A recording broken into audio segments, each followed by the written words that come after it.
người, chào mừng mọi người quay trở lại video của mình. Và hôm nay chúng ta sẽ cùng tìm hiểu một buổi chiều đầu tuần tại sân bay Tân Sơn Nhất sẽ có những chiếc máy bay nào đến và đi nhé. Đặc biệt hôm nay sẽ có những chuyến máy bay rất là đẹp với màu sơn rất là đặc biệt nữa. Còn bây giờ thì cùng theo mình đi khám phá thôi. Bây giờ thì chúng ta sẽ tới với một chiếc Airbus A321neo của hãng hàng không Vietjet Air, và chiếc máy bay đang nhanh chóng hạ cánh xuống đường băng 07. Vào trong tuần này thì chúng ta sẽ được thấy các máy bay cất và hạ cánh ở đầu 07 rất nhiều nha mọi người. Và ở đây á, thì lâu lâu một năm thì có một tháng hoặc một tháng rưỡi gì đó thì ở sân bay sẽ có vài ngày sẽ đổi là về đầu 07. Và bây giờ mời mọi người chiêm ngưỡng phả cánh của chiếc máy bay này.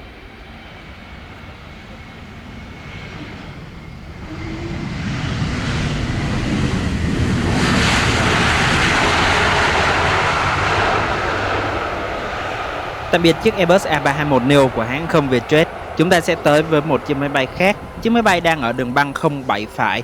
Đây một chiếc máy bay của Raya Airlines. Đây là một chiếc Boeing 767 máy bay chở hàng. Và đây là nhận diện thương hiệu màu sơn mới của hãng hàng không này, rất đẹp. Và bây giờ thì chiếc máy bay được lệnh tiến lên đường băng 07 phải, nhưng mà sẽ phải dừng chờ một chút để chờ một chiếc máy bay rất đẹp, rất đặc biệt khác của Vietnam Airlines. Chiếc Boeing 7879 Dreamliner với màu sơn của con chim lạc đang bước vào hạ cánh. Và bây giờ thì mọi người sẽ được thấy chiếc máy bay Boeing 767 vẫn tiến lên đường băng 07 phải, sẽ phải dừng chờ ở đây để chờ chiếc Boeing 787. Và đây là một trong những hoạt động tại sân bay đó mọi người. Ở sân bay Tân Sơn Nhất thì không phải hạ và cất cánh song song được, phải tuần tự một cái hạ cánh thì một cái mới được cất cánh. Còn bây giờ thì chúng ta sẽ tới với chiếc Boeing 787 của Việt Nam với màu sơn rất đặc biệt. Và bây giờ chiếc máy bay đang hạ cánh xuống đường băng 07 trái. Mời mọi người chiêm ngưỡng pha hạ cánh của chiếc máy bay rất đẹp, rất đặc biệt này của Vietnam Airlines.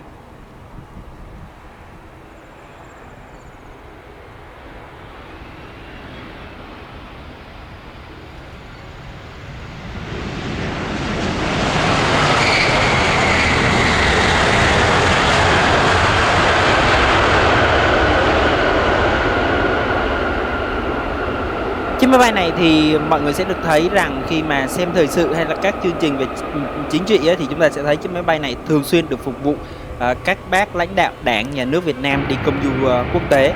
Và còn bây giờ thì chúng ta sẽ tới với chiếc máy bay Boeing 767, máy bay được lệnh cất cánh rời khỏi sân bay Tân Sơn Nhất hướng về sân bay Kuala Lumpur, Malaysia.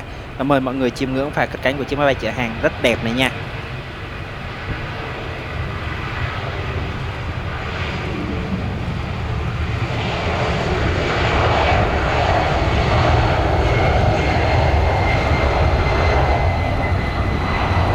Và chúng ta thấy được rằng là các máy bay chở hàng hiện tại ở sân bay Tân Sơn Nhất rất nhiều luôn. Đặc biệt chiếc máy bay này thì tới vào buổi trưa là một điều rất là hiếm hoi. Đa số các máy bay chở hàng tới sân bay Tân Sơn Nhất thì sẽ là vào nửa đêm và rạng sáng sẽ rời đi. Nên thế là đây là một trong những dịp hiếm mà chúng ta sẽ thấy được những chiếc máy bay chở hàng, đặc biệt là Boeing 767 này. Còn bây giờ thì chúng ta sẽ tới với Airbus A350-900 của Singapore Airlines. Chiếc máy bay đang hạ cánh xuống đường băng 07 trái và chúng ta sẽ được nhìn cận cảnh chiếc máy bay này đáp đường băng nha mọi người.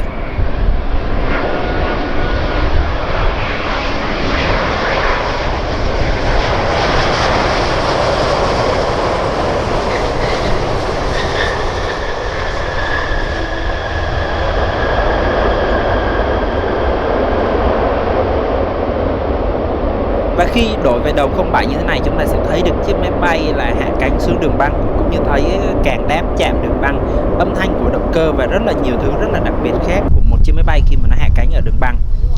Còn bây giờ thì chúng ta sẽ tới với một chiếc Boeing 7870 Dreamliner của Vietnam Airlines. Và trong điều kiện thời tiết gió lớn như thế này, chúng ta sẽ thấy máy bay sẽ hạ cánh nghiêng trái nghiêng phải, cũng rất là khó khăn để mà hạ cánh xuống đường băng trong điều kiện thời tiết gió lớn như thế này. Và mời mọi người chiêm ngưỡng và hạ cánh của chiếc Boeing 7870 Dreamliner này nha.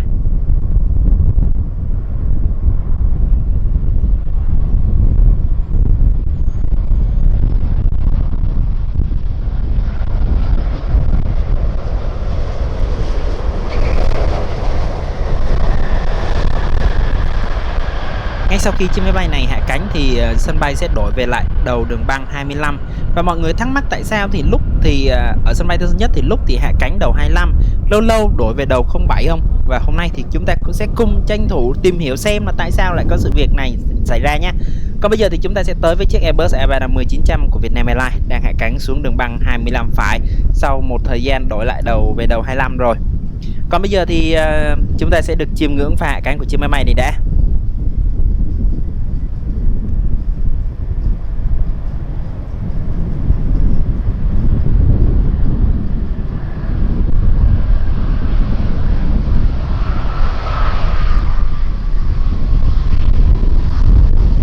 Và quay trở lại vấn đề của chúng ta là tại sao lúc thì hạ cánh đầu đường băng 25, lúc thì đầu đường băng 07.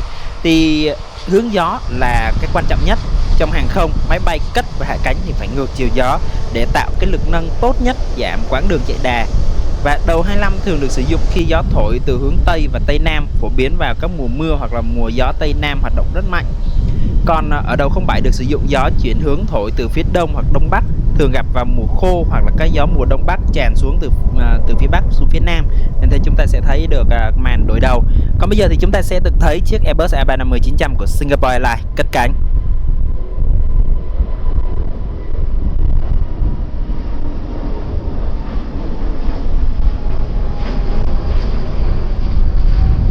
Và ở sân bay Tân Sơn Nhất có lẽ là một trong những cái sân bay mà rất là tạo điều kiện cho mọi người có thể nhìn ngắm máy bay được. Ở xung quanh sân bay Tân Sơn Nhất rất là nhiều quán cà phê có thể ngắm máy bay từ buổi sáng đến buổi chiều đến buổi tối cũng được luôn mọi người. Nên thế là mọi người có điều kiện thì có thể tới sân bay Tân Sơn Nhất hay là một vài quán cà phê xung quanh ở sân bay thì có thể ngắm máy bay được. Chẳng hạn như chúng ta đang được ngắm chiếc Boeing 737-300ER của hãng không EVA Air cất cánh rời khỏi sân bay Tân Sơn Nhất.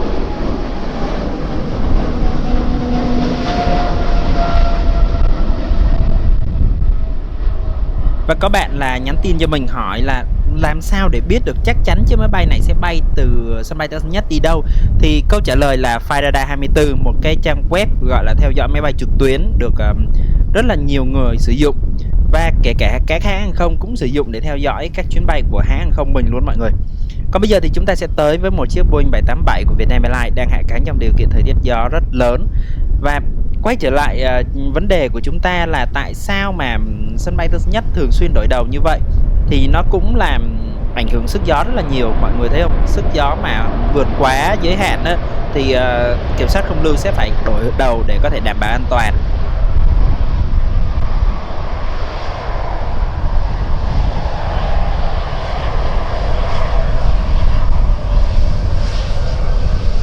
Và hiện tại thì ở sân bay Tân Sơn Nhất đang là trong gọi là mùa giao mùa mọi người, là giao mùa giữa mùa khô và mùa mưa ấy, nên thế là gió từ phía Bắc tràn xuống cũng rất là mạnh, nên thế là sức gió đuôi tại đầu 25 mà quá mạnh thì vượt ngưỡng an toàn cho phép ấy, thì đài kiểm soát không lưu sẽ yêu cầu tất cả các chuyến bay sẽ chuyển về hạ cánh đầu 07 để biến gió đuôi thành cái gió ngược.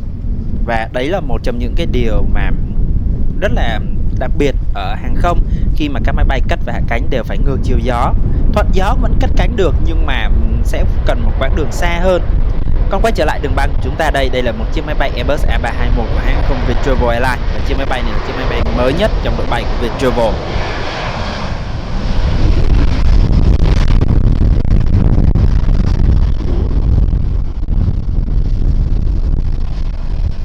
Và các bạn có muốn mình làm một cái video riêng nói về cái vụ mà ngược chiều gió với thuận chiều gió này không? Thì để lại bình luận cho mình biết với nhé.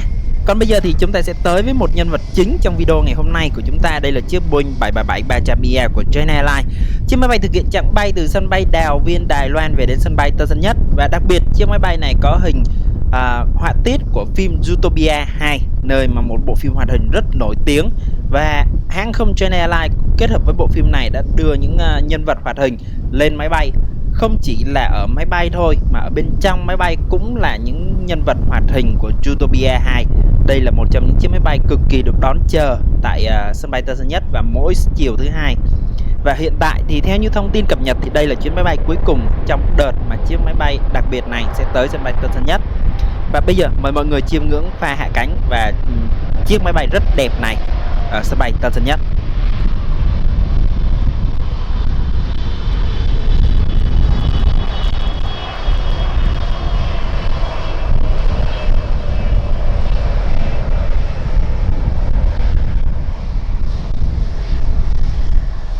Nhìn rất đẹp như thế này thì mọi người có thắc mắc đây là hình sơn hay hình dán không mọi người? đây là hình dán trên máy bay, nên thế rất là hình ảnh rất là sống động, sắc nét. Và những chiếc máy bay này thì không phải là ngẫu nhiên được sơn đâu, mà là sẽ phải có sự thỏa thuận giữa hãng hàng không và bộ phim này để có thể được sử dụng hình ảnh của những nhân vật hoạt hình rất đẹp này được dán lên bên ngoài máy bay và sử dụng ở bên trong máy bay luôn. Đây là một trong những điều rất là đặc biệt, và China Airlines cũng là một trong những hãng hàng không có rất là nhiều điều đặc biệt trên các dòng máy bay của họ. Boeing thì có máy bay của màu sơn Boeing, Airbus A350-900 thì có màu sơn của Airbus A350 luôn. Đây là những cái chiếc máy bay cực kỳ đặc biệt, cực kỳ độc bản, và đây cũng là một trong những chiếc máy bay đấy. Và hãng hàng không còn một chiếc Airbus A350-900 với màu sơn của Pokemon nữa, nhưng mà hiện tại thì vẫn chưa xuất hiện tại sân bay Tân Sơn Nhất, mà chỉ xuất hiện ở các chặng bay đi Mỹ, đi châu Âu, lâu lâu thì có Singapore nữa. Hy vọng một ngày nào đấy thì hãng hàng không China Airlines sẽ đưa chiếc Airbus A350-900 với hình hoạt hình Pokemon sẽ tới sân bay Tân Sơn Nhất. Và bây giờ thì chiếc máy bay của chúng ta đang có mặt trên màn hình đây sẽ nhanh chóng di chuyển vào nhà ga T2 để có thể trả khách và đón thêm khách trước khi trở ra và cất cánh. Và chúng ta sẽ được nhìn thấy các mặt ở chiếc máy bay này, ở các mặt thì nó sẽ khác nhau chứ không có mặt nào giống mặt nào đâu mọi người. Còn bây giờ thì chúng ta sẽ tới với một chiếc máy bay khác đi. Chúng ta sẽ tới với ATR72-600 của Air Cambodia, chiếc máy bay thực hiện chặng bay từ Campuchia về đến sân bay Tân Sơn Nhất. Và ATR72-600 là chiếc máy bay biến thể mới nhất trong dòng máy bay của ATR72, và buồng lái mới và nhiều thứ mới hơn, giúp máy bay vận hành êm ái hơn. Và mời mọi người chiêm ngưỡng chiếc máy bay rất đẹp này của Air Cambodia. Và đây là màu sơn cũ của hãng nha. Hãng này thì đã cập nhật màu sơn mới rồi. Và bây giờ ngay phía sau chúng ta đã thấy con chim lạc đã trở ra và chuẩn bị cất cánh.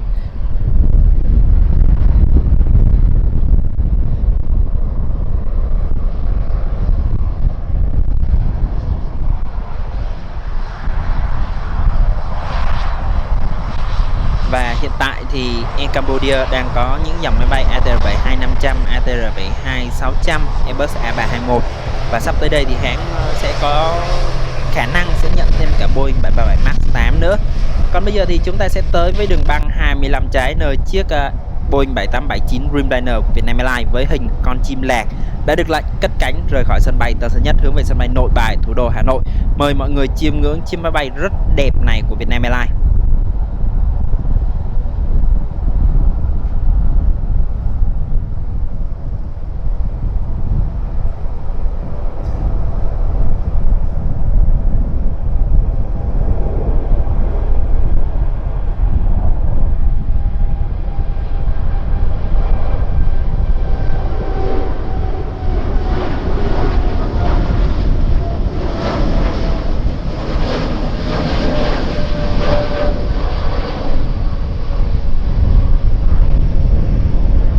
Và mọi người sẽ được thấy rằng chiếc chim lạc này cũng vừa mới thực hiện bay chuyên cơ chở Tổng Bí thư Chủ tịch nước Tô Lâm thăm Ấn Độ này, Sri Lanka này. Đó, nên thấy chiếc máy bay này thường xuyên gắn liền với những chiếc chuyên cơ bay đi quốc tế thế này để phục vụ các bác lãnh đạo Đảng, Nhà nước Việt Nam đi quốc tế đó mọi người. Nên thế chúng ta sẽ được thấy chiếc máy bay chim lạc này rất ít khi xuất hiện tại các chặng bay nội địa đấy.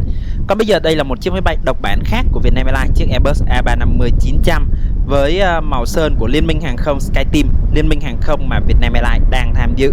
Và chiếc máy bay thực hiện chặng bay từ Úc về đến sân bay Tân Sơn Nhất.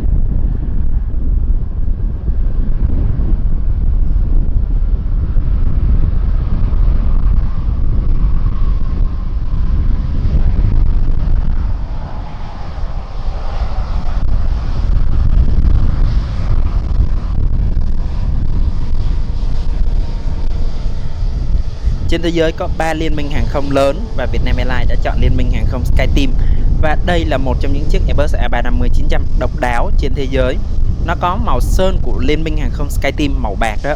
Và đây vẫn là chiếc Airbus A350-900 duy nhất trên thế giới có màu sơn full thân của liên minh hàng không SkyTeam. Và bây giờ chiếc máy bay sẽ nhanh chóng trở vào khu vực nhà ga T2 để có thể trả khách và sẽ đón khách lại để chuẩn bị có thể tối nay sẽ thực hiện lại chặng bay từ sân bay Tân Sơn Nhất đi Úc.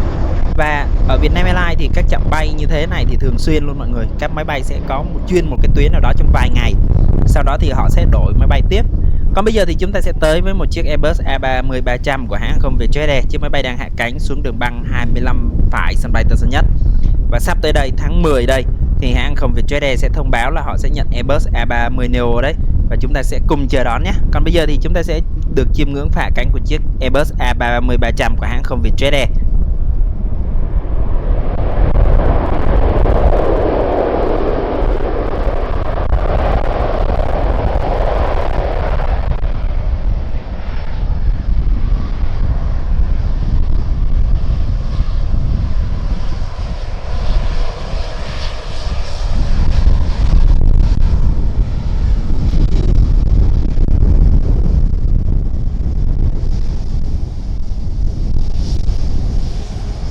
Và video hôm nay đến đây là kết thúc rồi. Cũng cảm ơn mọi người đã quan tâm, theo dõi, động viên. Mọi góp ý hay là những cái sai sót của mình, mọi người cứ để lại dưới phần bình luận. Mình sẽ xem và sửa chữa nếu có sai sót nào đấy.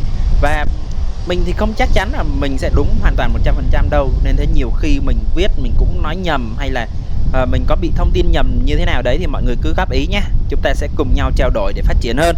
Còn bây giờ xin chào và hẹn gặp lại.